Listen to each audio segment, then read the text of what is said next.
নমস্কার। শরৎ এসেছে। আকাশে সাদা মেঘের ভেলা ভেসে চলেছে দিকে দিকে। নদীর চরে দিগন্ত বিস্তৃত কাশফুল, মাঠে মাঠে সবুজ ধানের সমারোহ। এই সময় মা মেনকার মন বড় ভারাক্রান্ত। কোনো কাজে তিনি মনোসংযোগ করতে পারছেন না। তার আদরের কন্যা উমা দীর্ঘদিন পিত্রালয়ে আসেনি, তাই তিনি গিরিরাজের সহিত এই বিষয়ে আলাপ করছেন। তার মনে পড়ছে ছোট্ট বালিকা তার এই পার্বত্য দেশের আনাচে কানাচে খেলা করে বেড়াতো, ক্ষুধা তৃষ্ণা ভুলে গিয়ে খেলায় মগ্ন থাকত। তারপর কোনো এক সময় ছুট্টে এসে মায়ের গলদেশ আলিঙ্গন করে মায়ের নিকট খাবার খাওয়ার আবদার জানাতো। মা তাকে পরম স্নেহে কোলে টেনে নিয়ে নিজের হাতে খাবার খাওয়াতেন।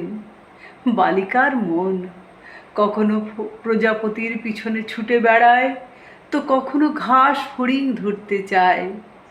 পোষ্য গাভীটির কাছেও সে যে বড় প্রিয়।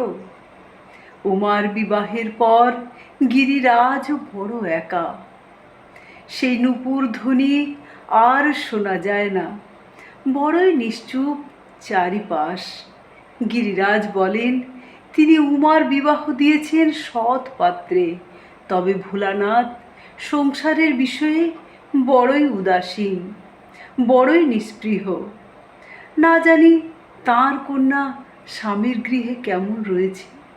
মা মেনকা তাই হিমালয় রাজের কাছে আবেদন করছেন তার কন্যাকে একবার পিত্রালয়ে নিয়ে আসার জন্য। আর বলছেন, গিরি এবার আমার উমা এলে, আর তারে পাঠাবো না।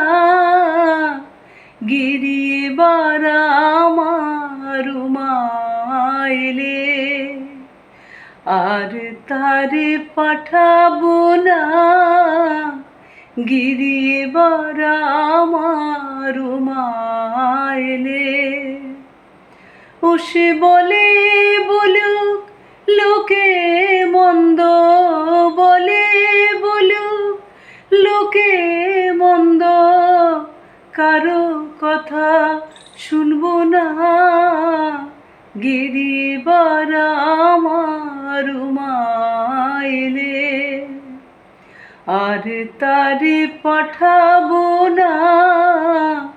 গিরি এবার আমার উমা এলে,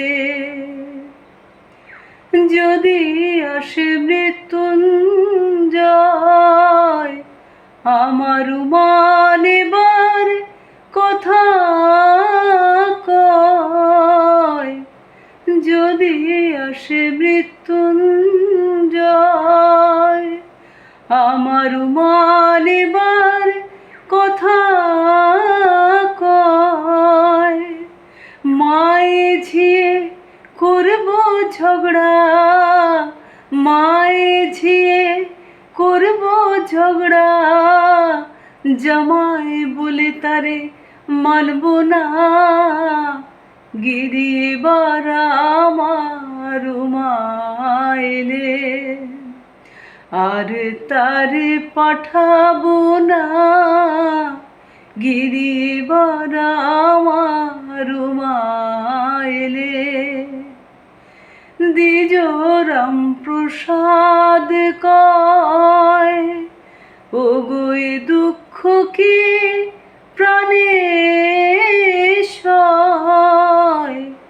দ্বিজ রাম প্রসাদ কয়, ও গো এ দুঃখ কি প্রাণে সয়। জামাই শ্মশানে মশানে ফেরে, ঘরের ভাবনা ভাবে না। গিরি এবার আমার উমা এলে, আর তারে পাঠাবো না গিরিবার আমার মাইলে। ও সে বলে বলুক লোকে মন্দ, বলে বলুক লোকে মন্দ, কারো কথা শুনবো না গিরিবার আমার মাইলে।